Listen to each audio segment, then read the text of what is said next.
The sea is a place that keeps its secrets for many years, sometimes even for decades.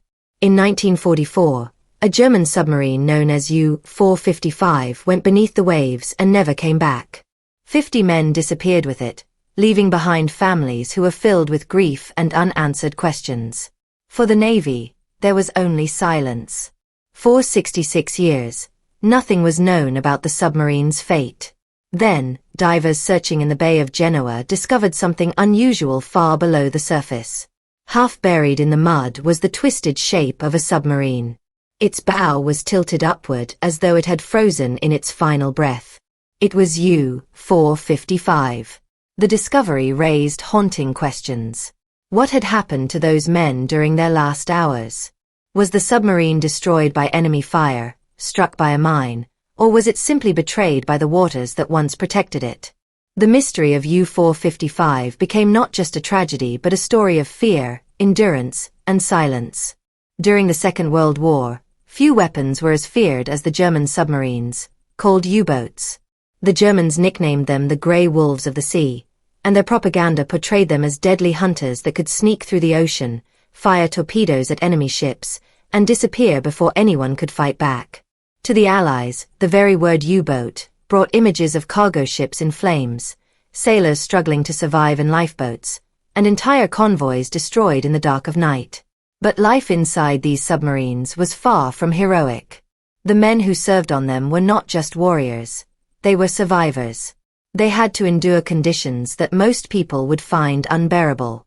A Type 7C submarine, like U-455, was home to about 50 men. They were packed inside a steel tube barely over 200 feet long.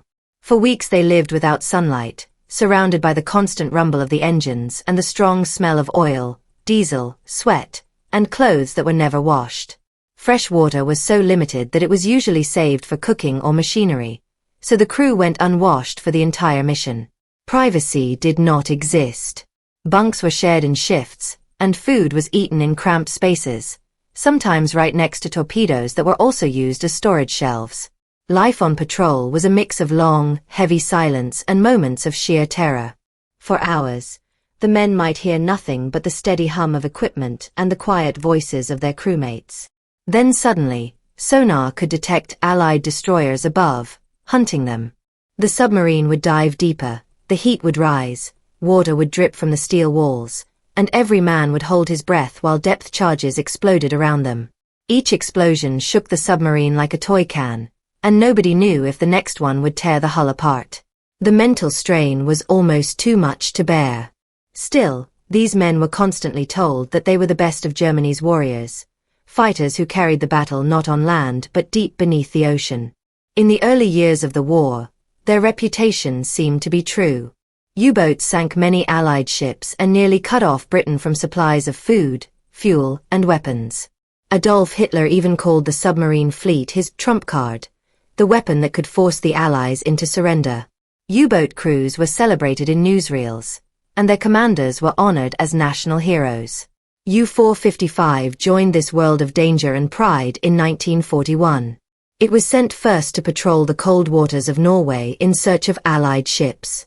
Those early missions brought little success, and the crew endured weeks of frustration in their dark, cramped submarine.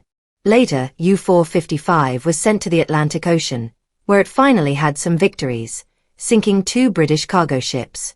The crew felt the thrill of success, seeing themselves as hunters who had proven their strength in the vast, hostile sea. For a short time, they shared in the pride of being predators, not prey. But the war soon turned against them. By 1943, new technology, radar, sonar, long-range aircraft, and stronger depth charges, made the oceans deadly for submarines. More and more U-boats were destroyed, disappearing without a trace. The hunters had become the hunted. This was the dangerous world in which U-455 continued to sail, where the difference between survival and death was only a matter of luck. By January 1944, the Allies were gaining control in the Mediterranean, North Africa, and Italy. Germany needed every submarine it had to slow down Allied supply lines. U-455 was given an important but almost impossible mission: to slip through the Strait of Gibraltar and attack Allied convoys along the Italian coast. The Strait of Gibraltar was not just a narrow waterway, it was a fortress. At its narrowest point, it was only 9 miles wide, but it was filled with Allied patrol ships, aircraft, radar systems, and deadly minefields. For submarines, it was like trying to sneak through a locked door with enemies waiting on the other side. Many submarines that tried the passage never made it, leaving only oil slicks on the surface as their graves. Still, U-455 had no choice. Without crossing into the Mediterranean, the submarine could not reach its new hunting grounds. Success meant new targets, but failure meant death inside their steel coffin. One January evening, as the sun began to set, U-455 prepared for the crossing. The hatches were sealed, the engines checked, and the submarine slipped under the waves. Inside, the atmosphere changed. The lights were dimmed, voices dropped to whispers, and everyone knew their lives depended on staying silent and disciplined. For the next 40 hours, every sound and every movement could decide whether they lived or died. Strong Atlantic currents pushed through the strait, and Commander Hans-Heinrich Giesler hoped to use them to help the submarine move quietly, hiding from detection. The U-boat crawled slowly along the ocean floor while the men counted every sonar ping and every creak of metal, fearing the end could come at any moment. The longer they stayed submerged, the worse conditions became. The air grew thick with carbon dioxide, temperatures rose, and sweat poured down their faces. Breathing felt heavier, and every breath carried the taste of diesel fumes. There was no space for fear or mistakes. Even a small sound, like dropping a tool or raising the periscope at the wrong time, could bring death upon them. Above them, Allied destroyers patrolled constantly, sonar operators listening for any sign of a submarine.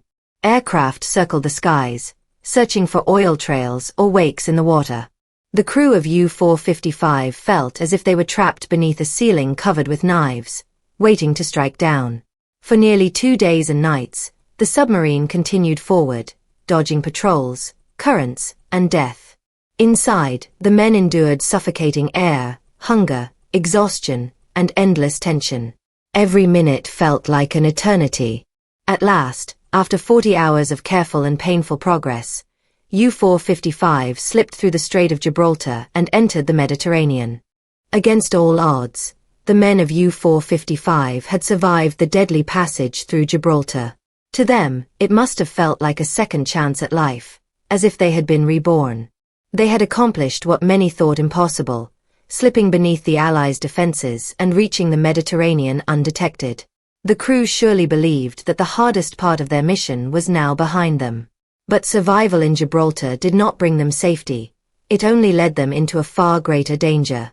Within weeks, U-455 would vanish completely, and its silence would become permanent. Once clear of Gibraltar in late January 1944, U-455 received new orders from German Naval Command. The submarine was assigned to patrol near the Ligurian and Tyrrhenian seas, where it was to attack Allied supply ships heading toward Italy. At that time, the Allies had already landed at Salerno and Anzio and were advancing northward. Every ship carrying food, fuel, weapons, or ammunition was essential to the Allied effort, and the German Navy hoped that their submarines could slow the advance. For U-455, this meant sailing along the western coast of Italy, waiting for opportunities to strike, and then disappearing back into the shadows. But those shadows were fading quickly. By 1944, the Mediterranean was no longer a place where U-boats could hunt freely. Allied aircraft now dominated the skies. Destroyers patrolled the waters with improved sonar. Entire regions of the sea were blocked with minefields. What had once been a place of opportunity for submarines had turned into their graveyard. U-455 was now entering waters where the hunters were just as often the prey. The final message ever received from U-455 was ordinary and gave no hint of trouble. It simply confirmed that the submarine had received its patrol orders. Nothing sounded unusual. Nothing suggested distress. And yet, after that signal, there was only silence. No further reports came. No requests for help. No acknowledgement of new orders. To German Naval Command, It was as if U-455 had been erased from the sea. As weeks passed with no word, the submarine was officially declared missing. Families of the crew were notified through brief and formal letters. These letters gave almost no detail and offered no comfort. They carried only the devastating truth that sons, brothers, husbands, and fathers were gone. For the German Navy, it was another line in their growing list of submarines lost in the Mediterranean. For the families, it was heartbreak without closure. There was no body to bury, no grave to visit, only silence and uncertainty. Speculation soon began about what had happened. Some believed U-455 had struck a German mine, laid off the Italian coast without proper warning to the submarine crews.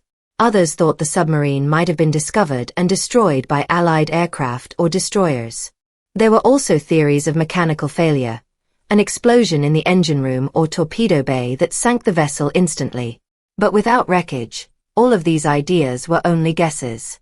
For decades, the submarine's fate remained one of the unsolved mysteries of the war. The silence was heavy, stretching across the years long after the war had ended. For the families, it was an open wound that never fully healed. Unlike sailors lost on the surface, whose bodies or debris might wash ashore, the men of U-455 vanished completely, sealed forever in their steel tomb at the bottom of the sea. For their surviving comrades, the loss carried a painful weight. Submarine crews were bonded like brothers, forged together by weeks of claustrophobic danger. Two sailors who had once served on U-455 but were reassigned before its final mission lived with the knowledge that fate had spared them, even though all of their shipmates were gone. They knew exactly who had been on board when the submarine left, and they carried that memory for the rest of their lives. For 66 years, the story of U-455 was only whispers in naval records, a mystery with no answers. Families had no grave to mourn over, historians had no wreck to study, and the sea gave away nothing. Then, in 2010, the silence finally broke. Off the coast of Genoa, Italian diver Roberto Raldi and his team were exploring the seabed when they discovered a shape rising from the sand about 400 feet below. Half buried and covered with decades of coral and sea life, it was the unmistakable outline of a submarine. What struck the divers first was the posture of the wreck. The bow was pointing upward at a sharp angle, as though the submarine had been frozen while trying desperately to rise toward the surface. It was not the quiet, orderly wreck of a ship that had been scuttled in surrender. Instead, it looked like a vessel caught in the violence of its final struggle, halted forever in mid-motion. The steel hull was encrusted with marine growth, its original paint long gone, but the structure was still clear enough to reveal what it was. At first, the divers could not confirm which submarine they had found. No numbers remained visible, and no insignia had survived the decades underwater. But its size, shape, and construction revealed it to be a German Type 7C submarine. That narrowed the possibilities, and suspicions grew that this could indeed be U-455. The most chilling discovery, however, was the condition of the hatches. The forward entrance was sealed shut, not open. The crew had never escaped. That told the divers the terrible truth.